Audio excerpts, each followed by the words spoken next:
The man, the myth, the legend, Shaggy is here to bless us with great news. He's on tour.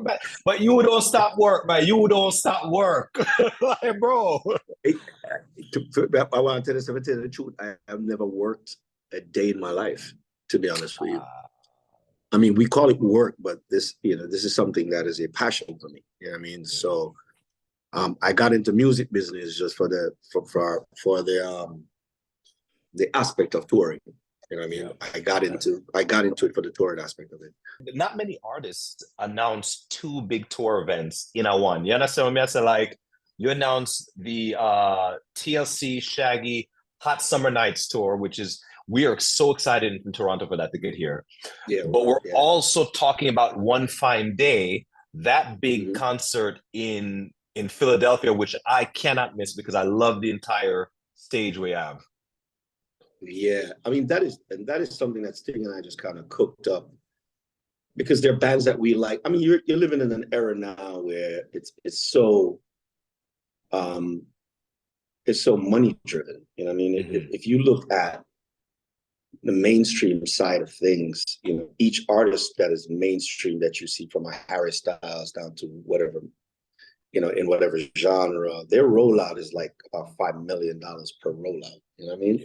Yeah. I mean, so what happened to those other genres that might not have that really huge market share, like a dancehall or, you know what I mean, some underground type of music there is, you know, so those artists just don't get a shine. So I think that's kind of what Sting and I kind of got in mind, where we're like, yeah, well, let's do something that is very diverse and cool. And, you know, so we did One Fine Day, and, you know, we have people like Coffee, and we have Kiss, which is another genre that doesn't really get a lot of shine, which is a soca dance. Also, it's got that Caribbean base, but, you know, you got like Thundercat also, you know. So there are the different stages. You know, it's two stage and one big, you know, two stage, One Fine Day. You know, Sting and I are probably going to be going through the whole thing and just hosting all of that. You know what I mean? And just having some fun with it. And you have some of my favorite. You have some of my favorite acts on the show: G Love and Special Sauce, of course, Sister Coffee, Kess with the band. This is a great show. I'm coming to Philly for that show without a doubt. You won't disappoint. It should be fun, bro. I got that for sure. Trust me, can't miss it. But we have to also talk about, you know, Hot Summer Nights. It's really such a great moment in the evolution of your music and the evolution of pop right now, where these are, when I was growing up, Shaggy, I used to hate the term classical music, because I actually liked orchestral music, but I'd be like, even though I like orchestral music, these are not my classics. So how can you tell me what classics are? But when I see this lineup, these are classics. This is TLC. This is En Vogue. This is Shaggy. Big up Sean Kingston. This is classics. You understand what I mean? So, isn't it wonderful to come to this moment? Yeah, all these acts have some really huge, timeless hits. Sean Kingston have a couple of bangers there that are just you know, timeless. They kind of, once you hear them, you're like, oh, you remember where you are. They become the soundtrack of your life, so to speak. You know, you know, I have a lot of those too, and TLC has a lot of those. You know, we did a couple of shows last year, about 8 shows with me and TLC, and, you know, we had a great turnout. People really showed up for these shows, and then we realized that just as our crew and their crew just kind of got along together really, really well. You know, there were areas that they were short in that we just filled up. There were areas we were short in that they filled up, and we just like, it just was kind of seamless.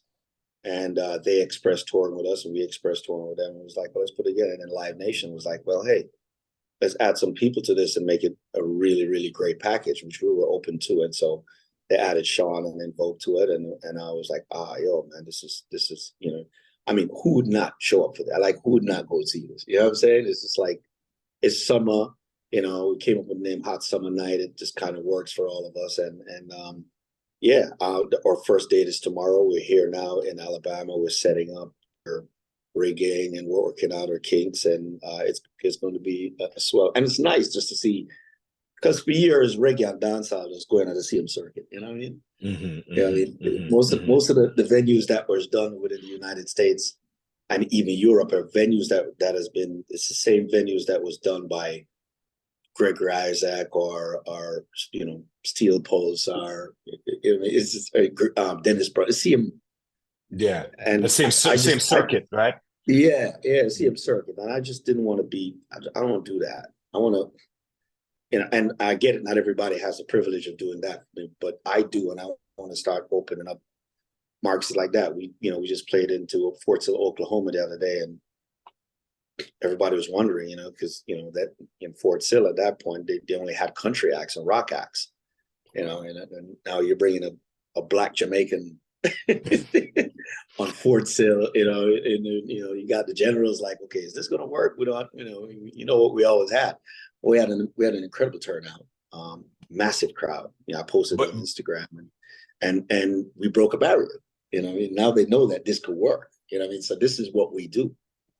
You do that consistently. I mean, even with the pairing with you and Sting, longtime friends, to do the album, and then to work on the Frank Sinatra music, which a lot of people were like, "What? I know you, so I know where you're going when you do things like that." But is it that the thought process always that you're trying to show people that there's something that you're thinking about that they're not up on? I think the thought process really starts from me not being bored. that's, okay. that's the first thought process. Like, I don't be bored. That's the first thought process. And then from there, we go into something else. And then I start checking off all the boxes of what are the pros and the cons. And then if the pros are more than the cons, then we got something going. And it people got to be gaining something from it. It has to be, it has to serve the genre well.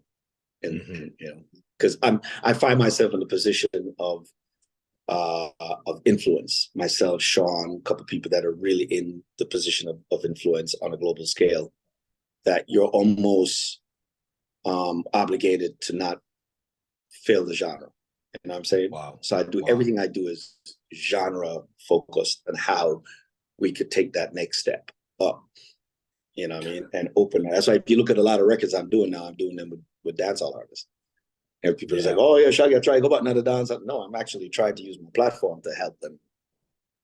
You know what I mean? Because the brand is so globally recognized. You know what I mean? So I might do something with Spice. You know what I mean? Do something with TJ. I mean, it's really just using that to do. And that. the dancehall community appreciates you and thanks you for that. That is a very you take up that mantle and you do it well. I want to talk about another genre right now because we've been watching you and Kes. You have the new single, and you guys have been on the road a lot. Soca is so important to Toronto, in particular. What's the thought process with your pairing with soca music, and where are we going? Well, soca has been a part of our fabric, our cultural fabric for years. No matter how much, I don't care who want to, deny it. There's reggae guys who said, "Well, I'm gonna really like soca," and soca guys that don't like reggae. But really, you cannot escape it. In my household, my grandmother was a big Arrow fan and Sparrow and Lord Lara and all of them people that used to play in Byron Lee and Monday. Byron, and the Dragoneers. Yeah, I mean, it's just part of my household at the time. So I was raised on it, and I liked it, and it's part of my cultural makeup. And I dabbled into it in 96 with me and Marshall on Toro Toro. So 96 or 98, I can't remember when we did it. We did Toro Toro, then I did Wine in Season with him, and I ended up doing Remedy Remix. Then I started promoted a concert series in Jamaica called Pandemonium, which was a soca concert series. We did about 3 of those installments, and I just think that soca music has now evolved into, you had calypso, and then it went into soca, which was really like that marching music behind the truck and the dancing and the whining, and then Kes kind of brought it now in a whole vibe where it becomes very melodic in a way, and Bungie and all of these guys. It's a different type of soca music now. It's not soca how you know it. It's evolved. And I just think it has the potential to really not be seasonal. Everybody tries to say, okay, seasonal. But really, if you think about what soca music is, it is feel-good music. Because in a party, when you play it, it's everybody dance. It's just a you feel good doing.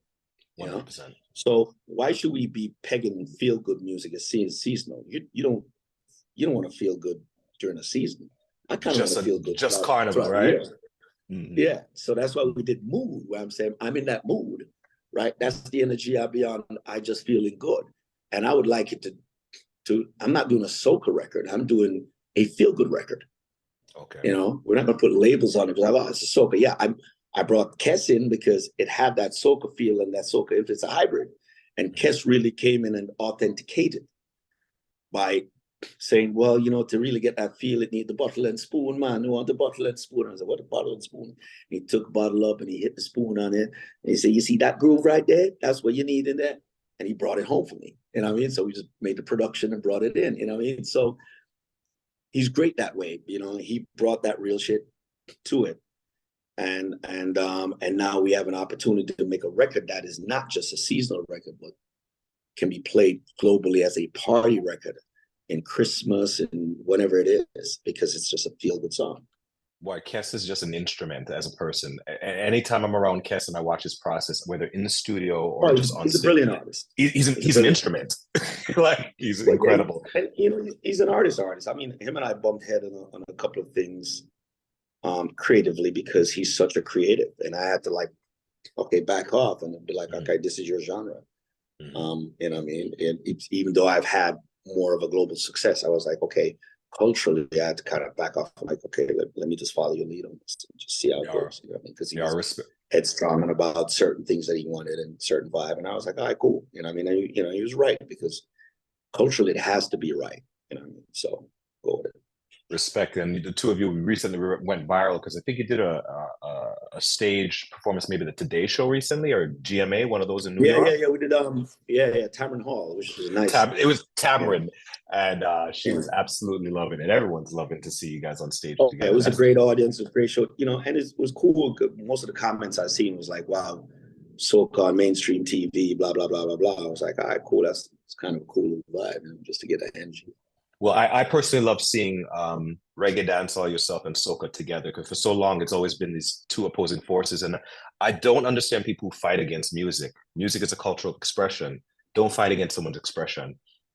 I get it, especially amongst our own people. Let's not do that anymore. You understand? Okay, so Shaggy, TLC, Sean Kingston, En Vogue coming to Toronto June the 15th for Budweiser Stage.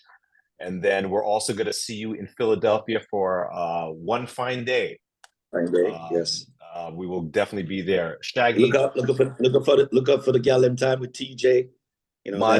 That's coming. We just signed him. We're in the process of signing him now to the Ranch VP Records. He's got that Drift record is doing crazy, wow, right now in Jamaica. And I'm looking for great things with TJ. I want to big him up. He's such a hard worker. He's one of those guys that get it.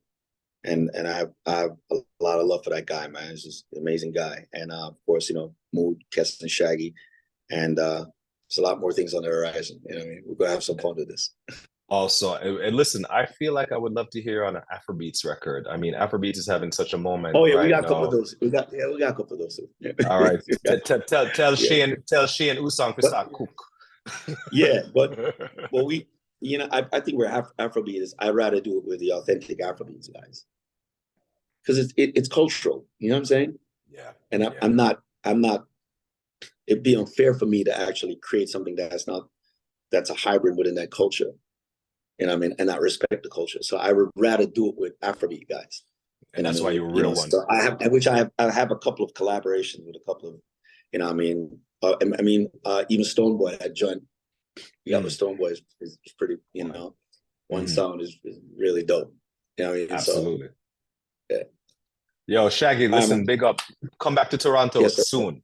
All right? We'll do.